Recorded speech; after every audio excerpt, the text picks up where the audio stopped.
శ్రీమాత్రే నమ. ఈ వీడియోలో మనం మీనరాశి వారికి డిసెంబర్ 1వ తారీఖు నుంచి 7వ తారీఖు మధ్యలో జరగబోయే వార ఫలాలు పరిశీలిద్దాం.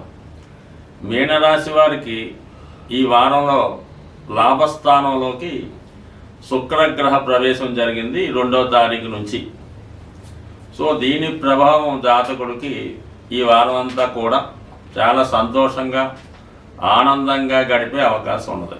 సో ఏదైనా శుక్రుడు లాభస్థానంలోకి వచ్చినప్పుడు సాక్షాత్తు లక్ష్మీ అమ్మవారి యొక్క అనుగ్రహం లభించినట్టే.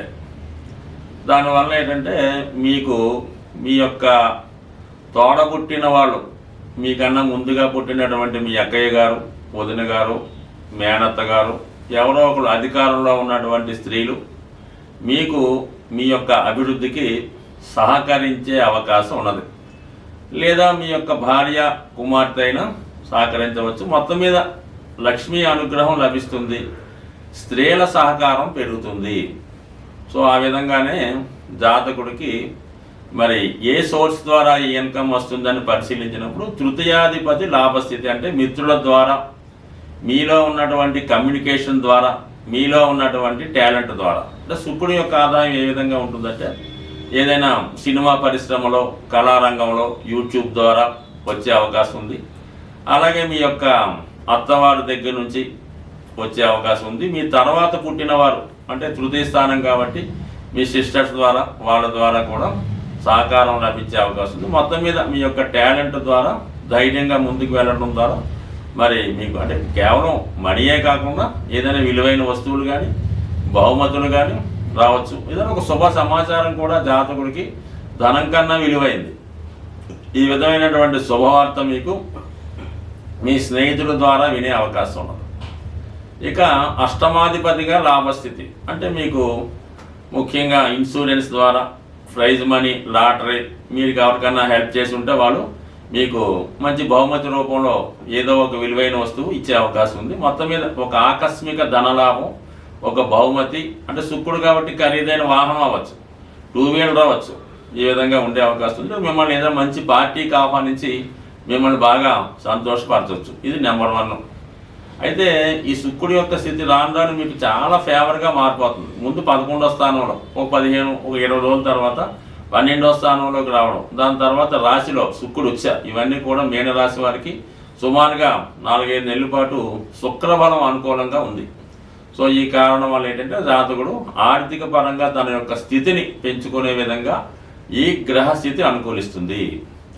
ఇక దాని తర్వాత సేమ్ గురువు 3వ స్థానంలో వక్రగతుడై నవాంశలో ఉచ్చులో ఉన్నాడు. అంటే ఒక విధంగా వ్యక్తిగతంగా మీకు కానీ, లేదంటే మీ యొక్క సంతానానికి కానీ ఏదో ఒక గొప్ప అభివృద్ధి రావడం వల్ల మీ పూర్వపుణ్య కారణంగా మీరు చేస్తున్నటువంటి కృషికి తగిన గుర్తింపు రావడం జరుగుతూ ఉంటుంది. ఇది ఎక్కువగా ఉపాధ్యాయ వృత్తిలో ఉన్న వాళ్ళకి, ప్రవచనాలు చెప్తున్న వారికి, ఆధ్యాత్మిక రంగంలో ఉన్న వాళ్ళకి వారి యొక్క స్థితిలో మార్పు రావడం జరుగుతూ ఉంటుంది. అంటే మీకు మంచి ఆదరణ పెరుగుతుంది, మంచి గురువుగా మీరు గుర్తింపు పొందడం జరుగుతూ ఉంటుంది. మీకు ఎక్కువగా అభిమానులు, శిష్యులు, ఫాలోవర్స్ ఏర్పడడం వల్ల మీ టాలెంట్ కూడా పెరుగుతూ ఉంది. అంటే ఈ విధంగా 3వ స్థానంలో గురుబలం, లాభస్థానంలో శుక్రభాగం. ఒక విధంగా చెప్పాలంటే ఎక్కువగా లేడీ ఫ్యాన్స్ ఏర్పడుతూ ఉంటారు అన్నమాట. మీరు ఏ రంగంలో ఉన్నా మీకు స్త్రీల యొక్క అభిమానం ఎక్కువగా పొందడం జరుగుతూ ఉంటుంది. అది గుర్తించుకోండి. అలాగే మీ ఫాలోవర్స్ కూడా ఎక్కువగా మంచి మేధావులైనటువంటి ఫాలోవర్స్ కానీ, శిష్యులు కానీ ఏర్పడడం జరుగుతుంది. ఎందుకంటే ఎక్కువ మీనరాశిలో ఉన్నవాళ్ళు ఆధ్యాత్మిక రంగంలో ఉండడం, ఎండోమెంట్స్ డిపార్ట్మెంట్లో ఉండడం జరుగుతూ ఉంటుంది. ఎక్కువగా వాళ్ళు కథలు, కవిత్వాలు, రచనలు కూడా చేస్తూ ఉంటారు. అంటే వీళ్ళు సంఘాన్ని ఏదో విధంగా సంస్కరించాలి, సంఘంలో ఉన్నటువంటి కుళ్ళుని కడిగివేయాలి, ఏదో ఒక మంచి 10 మందికి అందించాలి అన్న కార్యక్రమంలో నడుస్తూ ఉంటారు. కాబట్టి ఈ విధంగా ఎక్కువ మంది రచనలు చేసేవారు, కళాకారులుగా ఉండేవాళ్ళు, ఫిలిం డైరెక్టర్లు, అంటే మంచి సంఘాన్ని సంస్కరించే ఫిలిం డైరెక్టర్స్గా ఉండే అవకాశం ఉంటుంది. కాబట్టి వాళ్ళకి గ్రహస్థితి చాలా అనుకూలంగా ఉంది. ముఖ్యంగా 9వ స్థానంలో ఏర్పడినటువంటి బుధాదిత్య యోగం, అంటే ఇక్కడ రవి 9వ స్థానం, బుధుడు 9వ స్థానంలో ఉండడం వల్ల ఈ రాశిలో ఉన్నటువంటి రీసెర్చ్ చేస్తున్న వాళ్ళకి, ఉన్నత విద్య ప్రయత్నం చేస్తున్న వాళ్ళకి దూర ప్రాంతంలో విదేశీ అవకాశాలు రావడం కానీ, వాళ్ళని అక్కడికి ఆహ్వానించి వాళ్ళ యొక్క యూనివర్సిటీలో పనిచేయమని కానీ, అక్కడ పిహెచ్డి చేయమని కానీ ఇటువంటి ఆహ్వానాలు రావడం జరుగుతూ ఉంటుంది. అలాగే విద్యార్థులైతే వాళ్ళకి ఉన్నత విద్యా యోగం, మంచి గురువు లభించడం ద్వారా ఉపాధి అవకాశాలు లభిస్తాయి. అలాగే వారికి విద్యలో టాలెంట్ కూడా పెరిగే అవకాశం ఉంది. ఇది భాగ్యస్థానం యాక్టివేట్ అవ్వడం వల్ల జాతకుడు ఎక్కువగా పుణ్య కార్యక్రమాల్లో ఆసక్తి చూపిస్తూ ఉంటాడు. మరి గురువు దృష్టి కూడా ఈ 9వ స్థానంలో ఉండడం వల్ల జాతకుడికి విదేశ ఆహ్వానాలు కానీ ఏదైనా దూర ప్రాంతంలో మీ యొక్క టాలెంట్ రుజువు చేసుకునే విధంగా అక్కడ వాళ్ళు మిమ్మల్ని ఆహ్వానించి మిమ్మల్ని ఏదో సత్కరించడం, సన్మానించడం లాంటి కార్యక్రమాలు కూడా చేయడం జరుగుతూ ఉంటుంది.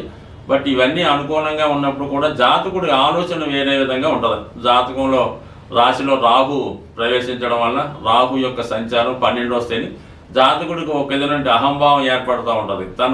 తనకు తానే గొప్పగా ఊహించుకొని వచ్చిన అవకాశాలని రిజెక్ట్ చేయకుండా కొద్దిగా సహనంతో వచ్చిన అవకాశాలను ఉపయోగించుకుంటే మంచివాడిగా మంచి కీర్తి లభించే అవకాశం ఉంది. స్వస్తి. ఈ వారంలో మరి సుబ్రహ్మణ్య షష్ఠి రాబోతుంది. డిసెంబర్ 7వ తారీఖున సుబ్రహ్మణ్య షష్ఠి, అలాగే 6వ తారీఖున నాగ పంచమి రావడం జరుగుతూ ఉంటుంది. ఈ రెండు కూడా ఎవరి జన్మ జాతకంలో సర్పదోషం లాంటిది ఉంటుందో వాళ్ళు దాని పరిహార నిమిత్తం ఈ 2 రోజులు కూడా విధి విధానంగా సుబ్రహ్మణ్య స్వామిని ఆరాధించడం వల్ల వారి జాతకంలో ఉన్నటువంటి సర్పదోషం పరిహారం అయ్యే అవకాశం ఉన్నది.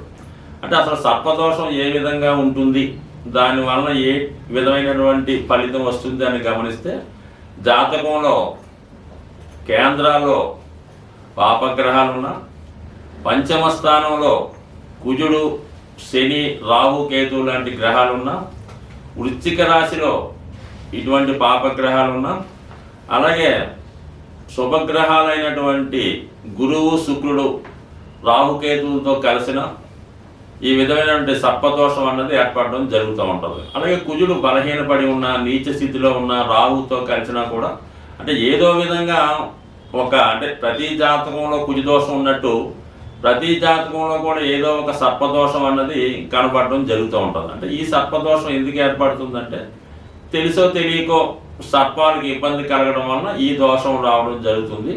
ఇది 7 తరాలుగా జాతకుడిని బాధించే అవకాశం ఉంది. అంటే మీ పూర్వీకులు 7 తరాలుగా అటు ఇటు వాళ్ళు ఏ దోషం చేసినా అది కుటుంబంలో అందరికీ రావాలనే ఏం లేదు, ఎవరో ఒకరికి రావచ్చు.